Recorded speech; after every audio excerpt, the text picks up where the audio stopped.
In this video, we're going to create a realistic landscape in Blender using Heightmaps. Heightmaps are a fast and powerful way to generate terrain for deserts, mountains, and canyons. So let's jump in. A height map is a grayscale image where white represents elevation and black represents depth. Blender can use this image to displace geometry and simulate realistic terrain. First, what you're going to need to do is go into Edit, Preferences, and go to Get Extension, and then you'll type in Landscape and just go ahead and install it. Once you've installed it, let's go ahead and add another add-on.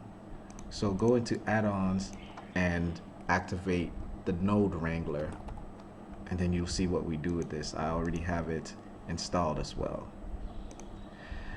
Go ahead and save your preferences and come out. So let's start by adding our base mesh in Blender by deleting this cube first, and then we're going to add a plane. Shift A, mesh, and plane. Let's go ahead and scale it up by 10. You can do that by pressing the letter S and typing in the number 10, and there is our large plane.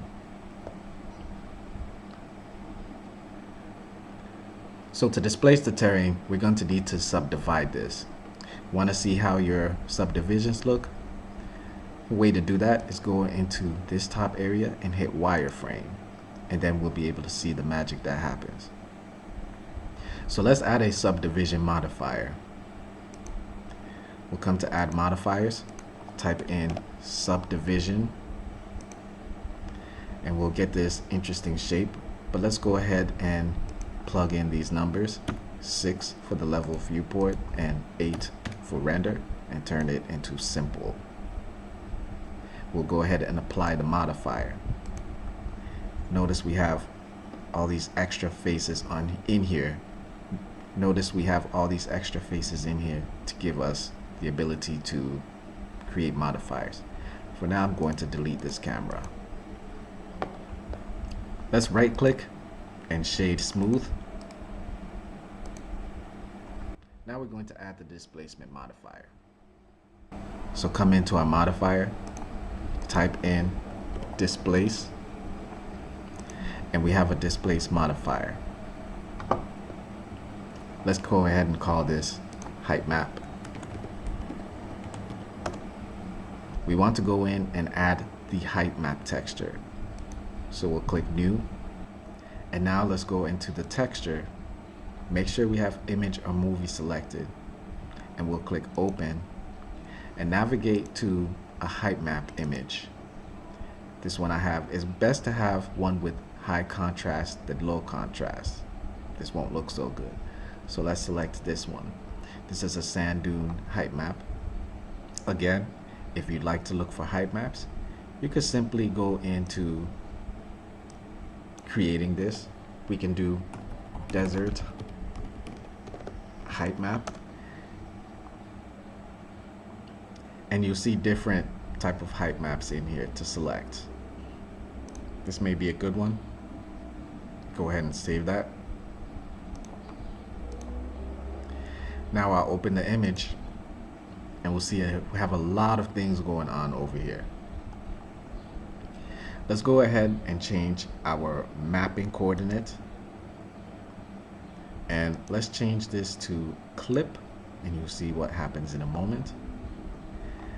And in our height map modifiers, we'll take our strength and bring it down. See, you can also hit shift and scroll your mouse alongside so that you can get smaller increments of numbers. I'm going to set my strength to 0.125 and my mid-level to 1. Let's go ahead and add another subdivision surface, and this will just make it a little smooth. I'll add that, turn that to 2. Now we have this little details going on to the left, and first let's go ahead and turn back off our wireframe. We don't need that for now. If you want to get your desert plane up to your 0, coordinate, we can come back in here and maybe let's turn this to 0.5. And there we go. But let's come into our texture and we're going to crop it. So in our crop, we have our, if you look at these, we have our X coordinate, we have our Y coordinate. So we can come into our X, and if we move that, you see we smooth it out a bit. Same with our Y, we can move this, and then it smooths that out a little bit. We can also turn off this grid if we want to get a better view of it by just selecting this, and it'll take off our overlays. So now you can see some of our desert dunes showing. Let's go ahead and just add our sun lamp so we can get our shadows. I'll hit G again and Z. We might not be able to see the sun because we turned this off. We can just turn this on and there's our sun. Let's turn that back off. Let's go into our render view so we can see our sun. I'll put this on for now. And with the sun selected, hit R and we can rotate around so we can get some good shadows in there. I'll just do mine like this for now. I'll go ahead and turn this back off, or what you can do is you select your plane again, maybe come in here and bring this down, and then we'll bring it just slightly over. You see that? Beautiful. Let's go ahead and apply our desert material. So let's go ahead and add our desert material as we did the first tutorial.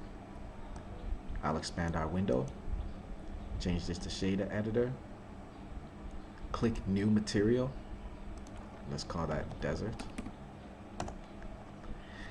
and then we can come in and add our image texture as we did before.